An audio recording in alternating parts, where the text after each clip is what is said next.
खबरों में आगे बढ़ते और इसी बीच रुक कर लेते बड़ी खबर का। विपक्ष के सियासी नहले पर केंद्र सरकार का दहला देखने को मिला। जातीय जनगणना हुई तो गिनी जाएगी मुसलमानों की जातियां भी। आपको बता दें कि प्रधानमंत्री नरेंद्र मोदी ने मुसलमानों की जातियों पर विपक्ष की चुप्पी पर सवाल उठाए थे और ऐसे में महाराष्ट्र की जनसभा में जातीय जनगणना पर खुलकर बोलते हुए प्रधानमंत्री नजर आए। आरएसएस भी जातीय जनगणना के विरोध में नहीं है। आपको बता दें कि जातिगत जनगणना का इस्तेमाल राजनीति लाभ के लिए नहीं, संघ का ये कहना है, आरएसएस का कहना है। और ऐसे में अब कई बड़े सवाल है, क्या मुसलमानों की जातीय जनगणना के लिए राजी होगा विपक्ष? क्योंकि पहले विपक्ष की तरफ से मांग की गई थी और अब केंद्र सरकार जो है वो मान चुकी है, क्योंकि महाराष्ट्र में एक जनसभा को संबोधित करते हुए प्रधानमंत्री नरेंद्र मोदी ने साफ तौर पर कह दिया है कि अगर विपक्ष चाहता है कि जातीय जनगणना हो तो सभी की जातीय जनगणना होगी। दूसरा बड़ा सवाल यह है कि विपक्ष से उसका सियासी मुद्दा छीनने की तैयारी में तो नहीं है सरकार। तो अपने आप में ये कई बड़े मुद्दे और ऐसे में अब देखने वाली बात यही होगी कि इस पर विपक्ष की तरफ से क्या कुछ बयान सामने आता है। तो जातीय जनगणना का गणित भी आपको समझा देते हैं। 1931 में आखिरी बार हुई थी जातीय जनगणना। 1931 में 4147 जातियों के बारे में रिपोर्ट तैयार किया गया था। 2011 की जातीय जनगणना में जातियों की संख्या में बेतहाशा बढ़ोतरी देखने को मिली।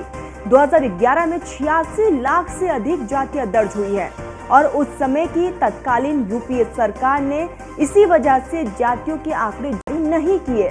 और ऐसे में आपको बता दें कि 2024 के चुनाव में विपक्ष ने इसे एक बड़ा मुद्दा बना दिया था, लेकिन विपक्ष ने कभी भी मुसलमानों की जातियों की गणना की बात अलग से नहीं की। ऐसे में अगर मुस्लिम समाज की जातीय जनगणना होती है तो विपक्ष के हाथों से एक बड़ा मुद्दा छिन सकता है, क्योंकि विपक्ष लगातार जातीय जनगणना के आधार पर ही सरकार को घेर रही है और अब तो सरकार भी मान गई है। बड़ा सवाल यही है कि क्या अब विपक्ष क्या कुछ कहता है, क्या विपक्ष की तरफ से जातीय जनगणना को लेकर अब सहमति होगी या नहीं। देखिए ग्राफिक्स के जरिए भी आपको समझाते हैं। 1931 में आखिरी बार जातीय जनगणना हुई। 1931 में 4147 जातियों के बारे में रिपोर्ट बनाया गया। 2011 की जातीय जनगणना में जातियों की संख्या में बेतहाशा वृद्धि देखने को मिली। 2011 में 86 लाख से अधिक जातियां दर्ज की गई और यही एक कारण था कि उस समय की तत्कालीन यूपीए सरकार ने इसी वजह से जातियों के आंकड़े नहीं जारी किए थे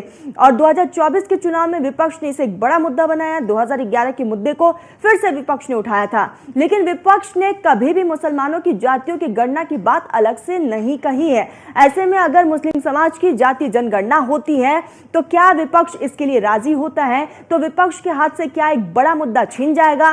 क्योंकि अब तक विपक्ष सिर्फ और सिर्फ इसी मुद्दे को लेकर सरकार को घेर रहा है। आपको बताते चले कि जातीय जनगणना होने की स्थिति में पहली बार देश में मुसलमानों की भी जातीय जनगणना होगी और ऐसे में इस जनगणना से कई तरह के यहाँ पर चीजें अब देखने को मिल रही है, क्योंकि अब तक हमने देखा कि इसे एक बड़ा मुद्दा विपक्ष की तरफ से बनाया गया था, लेकिन अब सरकार की तरफ से खुद प्रधानमंत्री नरेंद्र मोदी ने मुंबई में भाषण देते हुए साफ तौर पर इस पर खुलकर पीएम मोदी ने बात भी की है।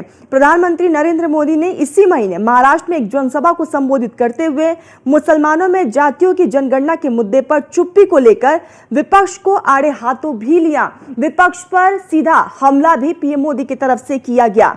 प्रधानमंत्री नरेंद्र मोदी के बयान को हिंदुओं की तरह मुसलमानों में भी जातियों की जनगणना कराए जाने के संकेत के रूप में देखा जा रहा है, क्योंकि जैसे ही पीएम मोदी का वो बयान सामने आया उसके बाद लगातार विपक्ष को घेरा जा रहा है। माना यह जा रहा है कि कोरोना महामारी और फिर लोकसभा चुनाव के कारण अटकी हुई 2021 की जनगणना हो सकता है कि 2025 में उसे सरकार करवा सकती है।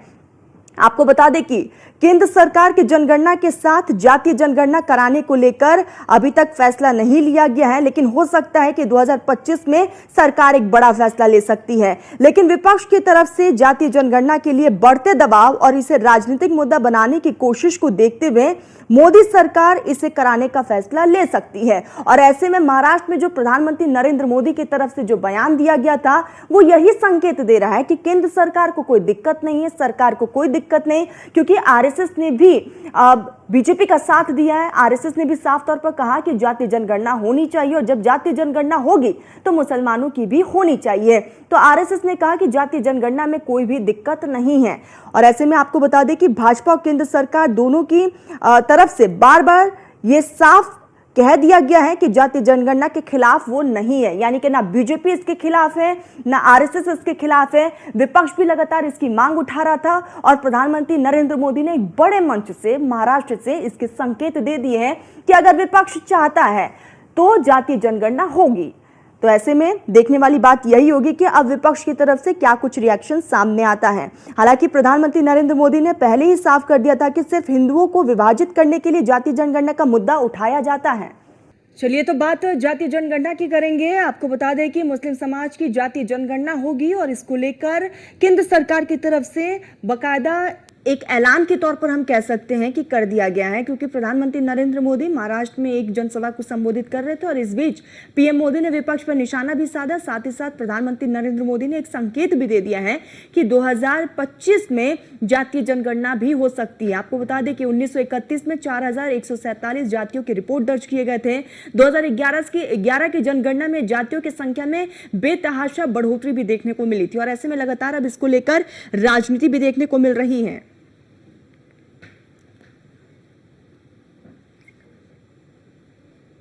सहयोगी एसके वाजपेयी हमारे साथ जुड़ चुके हैं। एसके, जातीय जनगणना को लेकर अब राजनीति देखने को मिल रही है और साफ तौर पर एक संकेत है पीएम मोदी की तरफ से कि हो सकता है कि 2025 में जातीय जनगणना हो और इस जातीय जनगणना में मुस्लिम समाज की भी जातीय जनगणना होगी।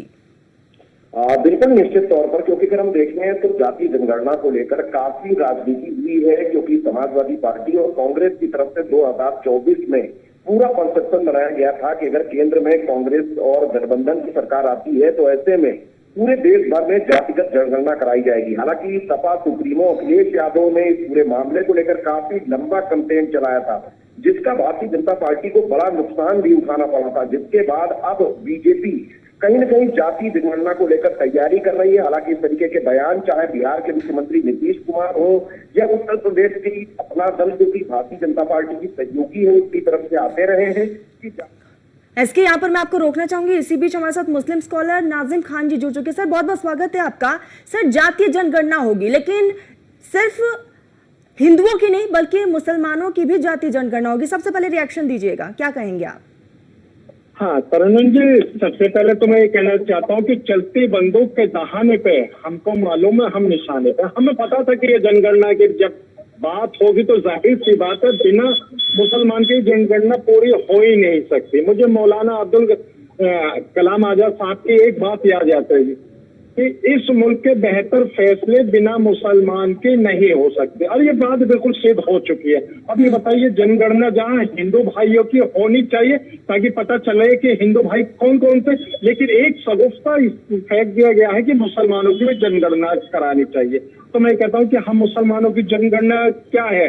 देखिए, हम तो मोहम्मद ही है, हमने पढ़ा है ला इलाहा इल्लल्लाह मुहम्मदुर रसूलुल्लाह, जो हम एक कलमे के शरीक है। तो देखिए, हम लोगों के अंदर जनगणना की कोई जरूरत नहीं।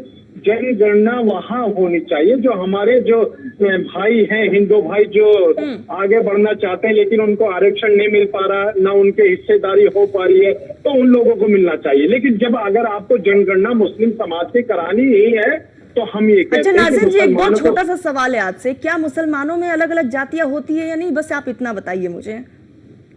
हाँ देखिए, मुस्लिम समाज के अंदर जातियां होती हैं, लेकिन मुस्लिम समाज ने कभी भी अपने आप को ये नहीं बताया कि हाँ हम लोगों की जाति जनगणना होनी चाहिए। हम लोग तो ये कहते हैं कि देश को प्रगति के लिए आगे ले जाने के लिए। रुकिएगा, इसी बीच चक्रपाणी महाराज जी भी हमारे साथ जुड़ चुके हैं। चक्रपाणी महाराज जी, बहुत स्वागत है आपका। सर, अब मुसलमानों की भी जातीय जनगणना होगी, सबसे पहले एक रिएक्शन दीजिएगा।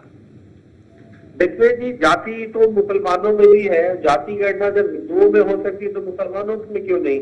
और राहुल गांधी तो और कांग्रेस के नेता सिर्फ हिंदुओं को बांटने में तुले, उनकी दृष्टिकोण अगर जाति के आधार पर हो तो मुसलमानों में भी हो, क्रिश्चियनों में भी हो, सभी में हो। तो सभी में हो तभी दूध का दूध पानी का पानी होगा कि कौन सी जाति कितना उत्थान की है, कौन सा वो की है। लेकिन इनको सिर्फ हिंदुओं में जाति खोजनी है, इनको हिंदुओं में विभाजित करना है। तो निश्चित रूप से चाहे मुसलमान हो या ईसाई हो, सभी में जातीय जनगणना होनी चाहिए अगर हो ही रहा है तो। और वैसे तो मैं जाति जनगणना के पक्ष में नहीं हूँ, हम तो आपकी बात पे चाहे गरीबों की जनगणना होनी चाहिए, लेकिन अगर जो जाति की अगर हिंदुओं में कर रहे हैं तो मुसलमानों में, ईसाइयों में, सभी में हो जाती जनगणना, हम उसका स्वागत करते हैं।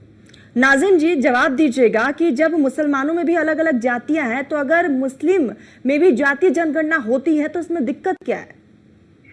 हाँ तरन्नुम जी, सबसे पहले तो मैं ये कहना चाहता हूँ, जातीय जनगणना की जो बातें आ रही है, तो भारत सरकार ने क्या एक मुसलमानों के लिए प्लान तैयार किया हुआ है कि अगर कोई इस जाति का आता है तो उसको सरकार में इतनी नौकरियां दी जाएंगी, अगर कोई मुस्लिम समाज में इस जाति का आता है तो उसको देश के लिए आगे बढ़ाने के लिए उसकी सहायता करनी चाहिए।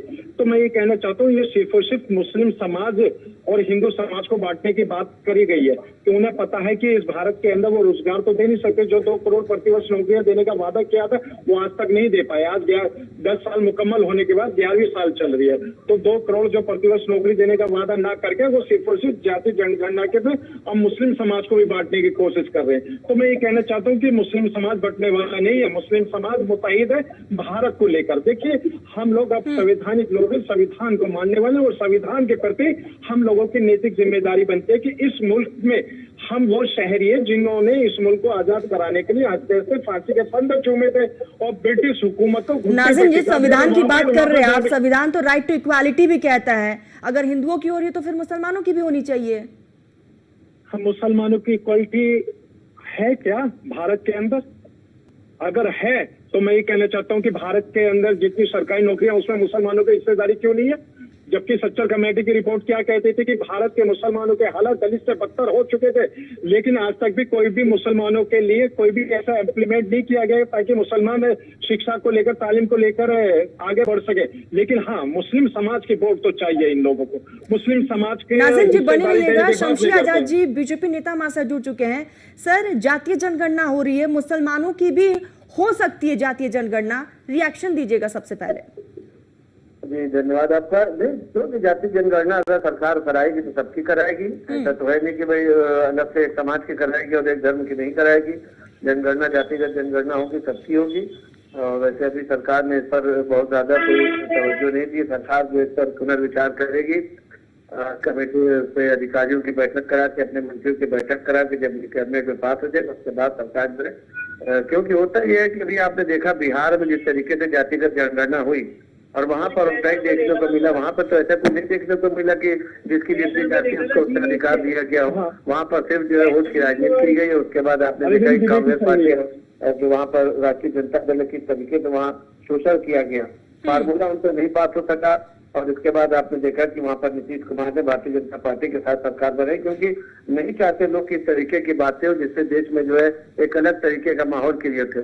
इसके पहले समाजवादी पार्टी के नेताओं ने देखा होगा, आपने अभी बयान दिया था उनके सांसद ने कि मुसलमानों की आबादी बहुत ज्यादा हो चुकी है, अब जो है हमारी सरकार है कि हम जो है मुस्लिम राष्ट्र बनाने जा रहे हैं। तो इस तरीके के बयानात से जो है सरकार चाहती है इन चीजों से दूरी बनाए रखे। जिस तरीके से देश में अमन चैन चल रहा है, विकास देश का हो रहा है, हम उसी रास्ते पे चलना चाहते हैं। शमशी जी बने रहिएगा। नाजिम जी कुछ कह रहे हैं। नाजिम जी हाँ, मैं ये कहता हूँ कि शमशी आजाद जी ने किस तरीके से देश को गुमराह करने वाली बातें कही है।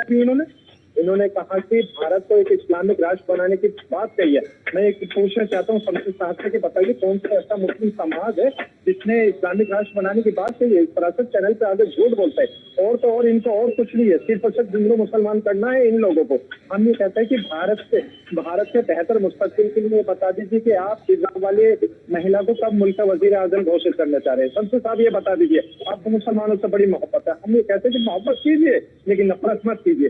तो ये बता दीजिए, भारत को आप जो इस्लामिक राष्ट्र की बात करके जो हिंदू मुसलमानों में खाई लाना चाहते हैं, वो क्यों लाना चाहते हैं? भाई हम ये कहते हैं भारत एक सेकुलर देश है, इसमें हिंदू भाई, मुस्लिम भाई, सिख भाई, ईसाई भाई सब मिलजुल कर रहते हैं, जंगल जमीन तहजीब वाला मुल्क है। लेकिन आप लोग सिर्फ और सिर्फ इस तरीके से भारत के अंदर नफरत फैलानी, उस तरह की बात आप लोग करते हैं। मैं एक सीधा तरुण जी एक ही बात कहता हूँ, ये मुल्क आप लग रहा है कि सोशल मीडिया पे दूरी बनाए रखते हुए समाजवादी पार्टी के सांसद का बयान नहीं सुना था। अरे भाई आप लोगों के पेटों में दर्द होने लगता है। आप डॉक्टर अयूब सज्जन साहब है, बहुत अच्छे आप दवाई लीजिए। मैं सीधी सी बात आपसे ये कह देता हूँ कि इस मुल्क के अंदर हिंदू मुस्लिम भाईचारा हमेशा बना रहना चाहिए। देखिए हिंदू भाई भी हमारे वही भाई है जिन्होंने समय समय पे कांग्रेस पार्टी और समाजवादी पार्टी के लोग जो कट्टरता की बात करते हैं, जो धर्म विरोधी बात करते हैं, जो अल्पसंख्यक समाज को भड़काने की बात करते हैं, नहीं बटेगा, बिल्कुल नहीं बटेगा। इन लोगों को मुल्क के अंदर कभी भी उनके पर रोने लगते हैं, जो बलात्कार के आरोपी को बचाने के लिए अपनी जो है हम लोगों से बात करते हैं। आप लोग कुछ अंतर्राष्ट्रीय जीवित है, कुछ आपके अंदर आप लोगों को शर्म आनी चाहिए। हम ये कहते हैं कि बलात्कारी बलात्कारी होता है, मौलाना हो या पुजारी, बलात्कारी बलात्कारी होता है, उसके अंदर मजहब ना देखें। लेकिन लोग आप लोग क्या करते हैं, जहाँ मुस्लिम नाम आ जाता तो भाई आप लोग फड़फड़ाने लगते हैं। हम ये कहते हैं कि आरोपी आरोपी होता है, चाहे वो किसी भी समुदाय से आता है। लेकिन जब आप लोगों को क्या दिक्कत हो जाती है हम लोगों से भाई? मुस्लिम समाज के ठेकेदार हैं। तो आप भी मुस्लिम समाज के ठेकेदार नहीं है, अल्लाह का शुक्र है, आदि नाजिम भारतीय नागरिक है। और सुन लीजिए आप भाजपा के प्रवक्ता हैं। ठीक है शमशेर जी, सुन लेते हैं। हाँ नाजिम जी। तरुण जी मैं इनसे कहता हूँ, सबसे साथ है, भाजपा के प्रवक्ता है, भाजपा के प्रवक्ता ही बने रहे। मुस्लिम समाज के खिलाफ इस तरीके का कोई बयान न दे। अगर आपको बयान देना तो ये कहिए कि मुस्लिम समाज को आप सरकारी नौकरी में कितनी नौकरियां देने जा रहे हैं, कितनी महिलाओं। ठीक है नाजिम जी, इसका भी जवाब देते हैं। शमशेर जी जवाब रखिएगा। होना चाहिए। हम मुस्लिम समाज को हमने सम्मान दिया, हमारे यहाँ जो भी योजनाएं निकली आपके सम्मान लेने के लिए भारत के जो नागरिक है उसका संवैधानिक अधिकार है भारत में सम्मान लेने का। हमने आवाज दिया तो अल्पसंख्यक समाज को दिया, हमने नल दिया तो अल्पसंख्यक समाज को दिया, हमने जो है तो आयुष्मान दिया तो अल्पसंख्यक समाज को दिया। क्या चीज हमने अल्पसंख्यक समाज को नहीं दिया? सबसे बड़ा हमने अल्पसंख्यक समाज को सम्मान दिया। जो आज सर उठाकर अल्पसंख्यक समाज जी रहा है, जिंदा है, वो हमारी देन है। आपने तो सिर्फ उनको दंगे दिए, आपने उनकी दुकान जलाने का काम किया, आपने उनको कर्फ्यू में जो है मुलविस किया, आपने जो है महीनों महीना उनकी दुकानें बंद रखी। आज भी उनके घरों से धुआं उठता हुआ जो आपके सरकार में रहा, जो आपके राज्य में रहा है, आप उसको भूल गए हैं। ठीक है शमशेर जी, नाजिम जी, वक्त की बेहद कमी है। आप दोनों हमारे साथ जुड़े, बहुत बहुत शुक्रिया आप दोनों का।